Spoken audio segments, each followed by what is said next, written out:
남정숙 전 교수가 정식으로 항의를 하자 가해자로 지목된 대학원장은 실수였고 술에 취해 생각이 안 난다며 사과를 했습니다. 그 후 남정숙 전 교수는 2차 피해에 시달렸습니다. 교수가 아까 전화가 왔어요. 이거 오해 없이 들으세요. 네. 그대로 팩트. 네. 자기가 본부나 이런 데서 전부 네. 이거는 그 남정숙 선생의 장난이다. 그다음에 지금 얘기가 지금 모든 본부나 이런 데서 이게 어쨌든 특정한 사람이 많이 기여해서 하는 일이기 때문에 웬일이야. 조용히 하고 그다음에 가만히 있으면 이게 그냥 지나간다. 아니 그분은 아직도 정신을 못 차리신 것 같아요. 전혀 못 차리고 지금 본부에서는 어제 포함해서 네. 그냥 이게 덮으려고 하는 거예요. 저 그때는 사실 남정숙 교수님을 개인적으로 전혀 모르는 분이었거든요. 남정숙 교수님이 누구신지 모르는 분이었는데 예. 저는 교수님하고는 그 학회에서 알게 돼가지고 연구 과제 같은 걸 좀 같이 하고 그랬었어요. 예. 근데 교수님이 남정숙 교수 얘기 아니하고 저한테 그러시면서 그 교수님이 비전임 교수인데 전임이 되고 싶어서 있지도 않은 그 얘기를 지어냈다. 성추행 얘기를. 그러면서 그분 봤냐, 그 뚱뚱하고 못생긴 아줌마를 누가 성추행을 하겠냐, 그렇게 얘기하셨어요. 포항공대 교수님한테 제 욕을 한 거를 말로만 듣던 2차 가해가 시작됐다고 합니다. 권력을 가진 대학원장은 남정숙 전 교수가 전임이 되고 싶어 거짓말을 꾸며냈다며 소문을 퍼뜨렸다고 주장했습니다. 그럴 리가 없다. 그 선생님이 외부 활동도 전혀 못하고 다른 학교에 취업을 할 수도 없어요. 이런 분들 때문에. 이걸 보내주고 증언해주겠다고 했어요. 2차 가해 교수가 저 자리에 들어온 교수가 있어요. 경영학과 교수님인데 그분이 제 욕을 너무 하고 다니는 거에 너무 화가 나셔서 저한테 보내주신 거예요. 그리고 지금 병이 제가 낫지만 조직적 은폐, 거짓 소문, 권력자에 부역하는 주변인들의 2차 가해는 권력형 성범죄의 전형적인 모습입니다. 증거를 가져오라고. 대체 원하는 게 뭐야? 술 먹고 실수할 수도 있지. 볼 수 없다고? 권력형 성폭력 피해자는 1차, 2차 피해로 몸담고 있던 곳을 떠날 수밖에 없고 가해자는 여전히 권력을 유지하는 것이 바로 권력형 성범죄의 결말입니다. 참다 못한 남정숙 전 교수는 민형사 소송을 제기했는데요. 검사 조사 결과 불기소 처분이 내려졌습니다. 그래서 제가 무혐의 처분 받았어요. 1심에. 그래서 너무 억울하잖아요. 그래서 제가 거짓말을 시켰다는 거예요. 그래서 그걸 사진을 다 찾아가지고 진정서를 넣었어요. 법원에. 피해자가 성폭행의 증거를 입증하지 못했고 참고인이었던 학생들의 거짓 증언으로 불기소 처분을 받았다는데요. 남정숙 전 교수는 증거를 모아 진정서를 제출해 재판이 시작됐습니다. 3년간 길고 지루한 법정 다툼 끝에 지난 2월 14일 마침내 승소했습니다. 법원은 가해자의 성폭력이 인정된다며 벌금 700만 원과 40시간의 성폭력 치료 프로그램 이수를 명령했습니다. 재판에서 이겼지만 상처는 좀처럼 치유되지 않는다는 남정숙 전 교수. 성폭력 피해자인 자신은 대학으로 돌아갈 수 없고 가해자는 그동안 강의를 하다 1심 판결이 난 직후 사임을 했다는데요.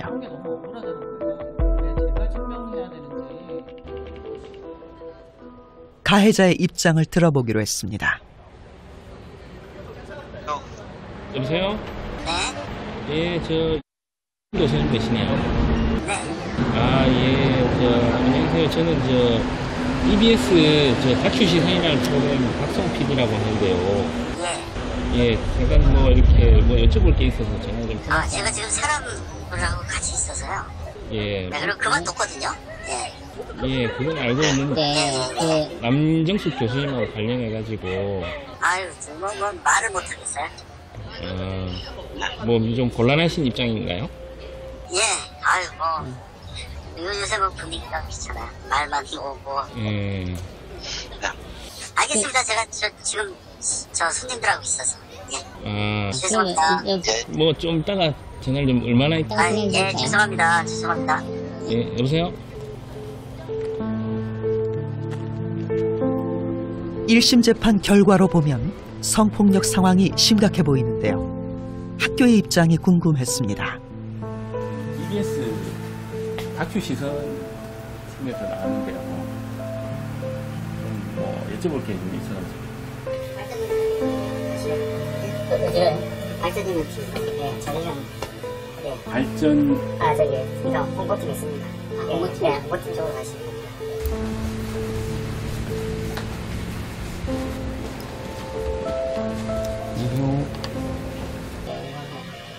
지금 여기에도 나와 있지만 예비조사위원회하고 징계위원회가 구성돼서 8차에 걸쳐서 징계를 해서 그 당시에 정직 3개월을 판결을 내렸고 그 처벌이 끝난 사람을 다시 끄집어내서 또 징계를 한다는 거는 사실 주의 입장에서는 있을 수가 없는 거예요. 그래서 이제 일사부질이라는 얘기가 나온 거예요. 한번 처벌을 한 사람은 또 처벌할 수는 없는 거죠. 또 동일한 사람은. 정직 3개월이 과중한 이 사안에서 굉장히 합당하고 엄중한 처벌이다. 그렇게 보시면 되잖아요. 학교는 그렇게 해서 엄중하게 처벌을 한 거예요. 그런데 제가 2월 14일 날 그거 받았잖아요. 승소 판결 받았는데 말일 날 사직서를 받은 거예요. 사직서를 받으면 아예 안 돼요. 자동 파면 됐어야죠. 이 경찰의 불기소 처분 시점과 우리가 징계를 내린 시점을 비교해보면 징계를 내린 시점이 훨씬 앞입니다. 한참 후에 검찰에서 불기소 처분을 했어요. 그러니까 학교는 그거 상관이 없는 거예요. 그냥 이 사람은 잘못을 했기 때문에 우리는 징계를 한 겁니다. 그냥. 학교 입장에서는 신속하게 징계 처리가 이루어졌다. 그러면 철저하게 냉정하게 한 겁니다. 이거 저희 대학은 제가 몇몇 기자분들한테는 말씀드리는데 관용이 없습니다.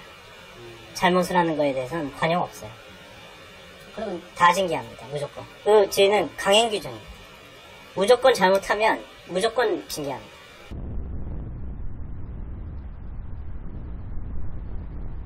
성폭력 가해 교수에게 관용 없이 엄중한 처벌을 내렸다고 학교는 주장합니다. 그렇다면 재임용 계약을 하지 못한 남정숙 전 교수의 향후 거처에도 변화가 있어야 하지 않을까요? 그러니까 이제 비전임 교원이라는 굉장히 상대적인 약자잖아요. 그래서 이제 이 부분들이 상당히 좀 억울하지 않을까. 계약 해지라는 부분이 뭐 다시 좀 고려될 여지는 없는지. 그런 건 전혀 없습니다. 해고 자꾸 정말 이거 제가 한 100번은 더 얘기했는데 부당 해고가 아니에요. 계약직 교수들은 1년 단위로 그냥 계약이 만료돼요. 계약 기간이 끝나면 그냥 가는 거예요. 전국 대학이 다 그래요. 남정숙 전 교수는 대우 교수로 프로젝트 대학원 설립에 많은 기여를 했다고 주장했습니다. 그다음에 이제 문화융합대학원이 되면서 저는 이제 급여를 탔어요. 그러니까 시간당으로 한 게 아니라 정교수처럼 급여를 한 거예요. 급여를 하고 행정을 했어요. 커리큘럼 설계를 제가 했어요. 그것까지 다 했어요. 그걸 학교 그 행정실하고 같이 했어요. 설립하는 절차가 제 서류가 다 있어요. 그걸 갖고 행정실에서 같이 한 거예요. 교육부로 올라간 자료를 제가 다 짠 거예요. 제가 전문가라 그래서 이걸 설립하게 했고 정말 정교수처럼 부려먹은 거잖아요. 다 설립을 했고 애들 관리, 교수도 제가 선발했고 다 있어요, 자료. 그런데 이런 사건이 터지니까 그냥 시간 강사예요. 그래버리는 거예요. 이런 부도덕한 반인권적인 학교가 어디 있어요.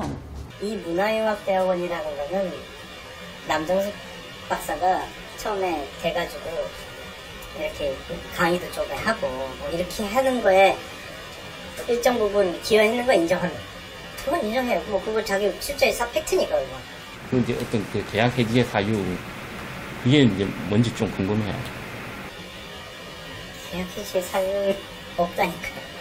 계약 해지는 그냥 계약이 끝나니까 그냥 해지하는 겁니다, 이거.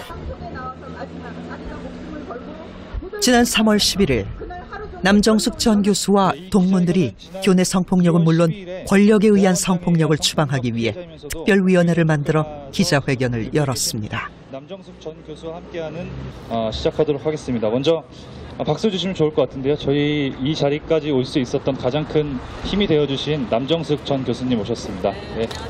그래서 여러분들이 일상에서 벌어지는 폭력을 그냥 묵인하지 마시고 인권 감수성을 키우시고 저항하시기 바랍니다.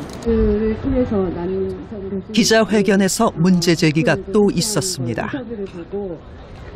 남 교수님 사건 같은 경우에도 A양과 B양이 익명으로 성평등 상담소에 제보를 했습니다. 그리고 이 사건을 조사하고 가해 교수의 처벌을 원했기 때문에 학교에 설치되어 있는 이 기관을 믿고 저는 제보를 했다고 생각을 합니다. 그런데 제가 알게 된 충격적인 사실은 이 친구들이 익명으로 제보를 했기 때문에 이 친구들의 이름이 밝혀지지 않았는데 CCTV를 교무처에서 확인을 해서 이 아이들을 색출했다라고 남 교수님께 자랑스럽게 교무처 직원이 전달을 했다고 합니다. 2014년 남정숙 전 교수가 당한 성추행 사실을 대학원생 2명이 양성평등센터에 제보를 했다는데요. 양성평등센터는 익명으로 제보된 학생들의 민원을 교무처에 즉각 알리고 교무처는 대학원생 입학 원서에 실린 사진을 대조해서 제보 학생들을 찾아내 조사할 것이 있다며 불렀다고 합니다. 겁에 질린 학생들이 조사받으러 오지 않자 학생의 집으로 내용 증명을 4번이나 보낸 사실이 밝혀졌습니다. 양성평등센터는 독립기구로 제보된 민원을 매뉴얼대로 처리하고 제보한 학생을 보호해야 하는 의무가 있는 곳입니다. 양성평등센터 그 선생님들 혹시 오셨어요? 오늘 아예 안 들어오세요? 양성평등센터의 상담사들은 외출 중이었습니다.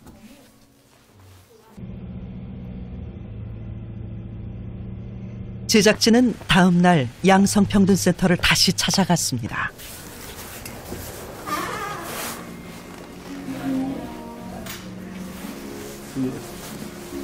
오늘 또 찾아뵀는데 혹시 이 선생님들 계시나요? 안녕하세요.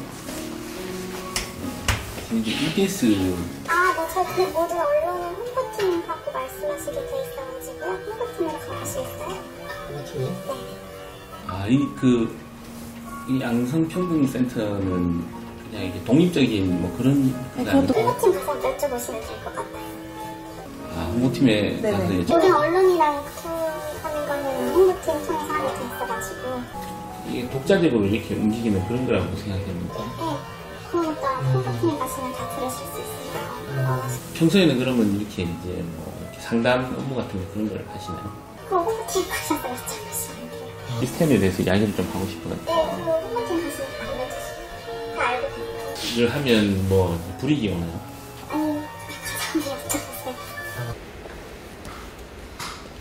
학교 관계자는 이렇다 할 답변을 내놓지 않았습니다. 저 사진을 들고 가서 대조를 하면서 이 사람 맞냐고 확인을 했다는 게 좀 약간 충격을 받았어요. 하여튼 그건 제가 지금 제가 한 것도 아니고 그분도 퇴직을 하셨고 지금 했다는 분도 그래서 확인도 하여튼 그렇지 않은데 입학을 대조했다는 것도 하여튼 제가 잘 모르는 부분이라서 제가 그것까지 말씀드리긴 그렇고